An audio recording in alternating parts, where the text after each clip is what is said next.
Salut à toutes et à tous, j'espère que vous allez bien. Aujourd'hui, on va parler d'un sujet qui est en train de chauffer la toile sur Internet. Il s'agit des jeux Bethesda. Voilà, à savoir Starfield et puis The Elder Scrolls 6 qui sont censés être exclusifs justement aux plateformes Xbox. Mais vous savez, des gens encore, des créateurs de contenu qui continuent à dire que non, il se pourrait que le jeu arrive sur PlayStation. Alors, tout est parti d'une déclaration de Pete Hines, en fait, lors de la Gamescom 2021.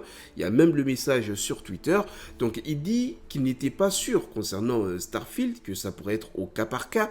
Donc, peut-être que oui, le jeu pourrait arriver sur PlayStation. Donc, il a donné l'exemple de Minecraft qui a été racheté, donc on va dire Mojang qui a été racheté par Microsoft. Et pourtant, Minecraft est disponible sur PlayStation.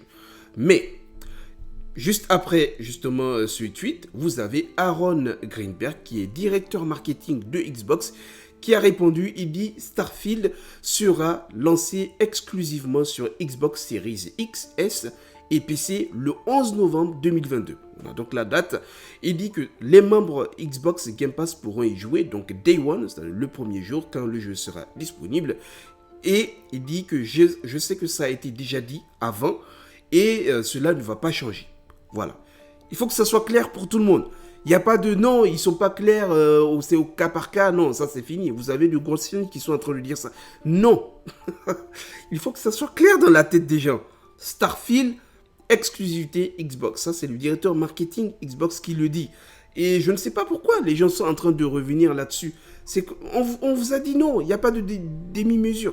J'ai l'impression que quand c'est une exclusivité Sony, c'est comme si on vous dit God of War c'est exclusivité PlayStation, eh ben les joueurs Xbox ne vont pas rester là à dire ah mais est-ce que peut-être que ça va arriver, peut-être non. Quand c'est une exclu PlayStation, on sait que c'est une exclu PlayStation. Ça fait mal, certes, pour les gens en tout cas qui ont envie de jouer à ce jeu-là, mais voilà, ça reste comme ça. Mais pourquoi, quand c'est un jeu qui est exclu Xbox, ah non, ça c'est pas normal. Exclu PlayStation, c'est normal, mais exclu Xbox, non, ça c'est pas normal. En tout cas, vous, dites-moi ce que vous en pensez dans les commentaires. Et en même temps, ce n'est pas comme si Xbox avait tellement de jeux. Non, voilà, et justement, ils sont en train d'y remédier, donc en rachetant des studios. Donc ça fait pas mal d'exclusivité pour la plateforme. Je trouve que c'est juste en fait. Maintenant, ce n'est pas fini, il y a aussi The Elder Scrolls 6. Et justement, par rapport à ce tweet, vous avez Jeff Grubb qui a dit non, d'abord concernant Starfield. Et il dit The Elder Scrolls 6 est aussi prévu comme une exclusivité Xbox. Alors, ce n'est pas une confirmation, on va dire à 100%, comme il a dit que c'est prévu, ok?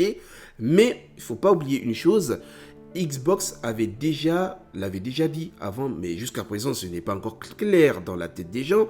Ils ont dit que tous les futurs titres Bethesda, ok, seront livrés là où le Game Pass existe. Alors, ce n'est pas une exclusivité Xbox, on va dire que c'est une exclusivité Game Pass. Voilà, parce que c'est différent. Ça veut dire quoi? Si Sony ou Nintendo demain acceptent d'avoir le Game Pass sur leur plateforme, les joueurs PlayStation pourront y jouer. Tout ce qui est Forza, The Elder Scrolls, Starfield, Halo Infinite, bah, ils pourront y jouer, tout simplement. Et Sony comme Microsoft, les deux seront gagnants. Il faut le dire, en Europe, c'est vrai qu'il y a plus de joueurs PlayStation que de joueurs Xbox. Bon, en Amérique, ça reste à voir. Mais je pense qu'il y a plus de Xbox que de PlayStation. Bref, vous avez compris ce que je veux dire. Et donc, reste à voir maintenant si Sony va accepter d'avoir le Game Pass sur leur plateforme. Mais les amis, vous pensez que la société Microsoft va dépenser 7,5 milliards pour acheter un studio? Mettez-vous juste à leur place. Imaginez-vous, c'est vous qui avez dépensé cette somme, vous avez racheté un studio, justement dans le but d'avoir plus de monde qui vont arriver sur votre plateforme, et vous allez faire en sorte que les gens, que les jeux soient disponibles sur les autres plateformes. Ça ne se fait pas. Voilà, c'est comme à la Netflix. Pour que ça marche, il faut qu'il y ait plus de monde. Donc, soit Sony, Nintendo acceptent d'avoir le Xbox Game Pass sur leur plateforme, et du coup, vu que Sony a pas mal de joueurs, surtout avec PS4, Xbox One, Xbox One X. Déjà ça c'était, on va dire le fight, Sony a gagné, ça c'est sûr, parce que je pense que Microsoft a compris, ou Xbox, comme vous voulez, le fait de dire la console la plus puissante, donc ça, ce n'est pas quelque chose qui va fonctionner. Ça, c'est fini. Du coup, il faut changer de stratégie. Et cette stratégie-là, c'est le Game Pass. Et là, vous pouvez même voir, en termes de communication, ils ne sont pas là à dire non, on a la console la plus puissante à chaque fois. Avant, c'est ce qu'ils faisaient. Mais maintenant, là, tout est axé au Game Pass. Et évidemment, il y a le cloud aussi qui va arriver. Et je pense que c'est fait pour les générations futures, voilà, qui veulent consommer quand ils veulent. Et puis, une génération, quand elle veut et là où elle veut. Vous avez aussi Luna de Amazon. Je pense que Nvidia GeForce Now. Vous avez Google Stadia. Et s'ils se sont lancés, ce n'est pas pour rien. Justement, c'est un moyen de communication qui fonctionne très bien. On l'a vu avec Netflix. Mais il faut plus de joueurs. Voilà.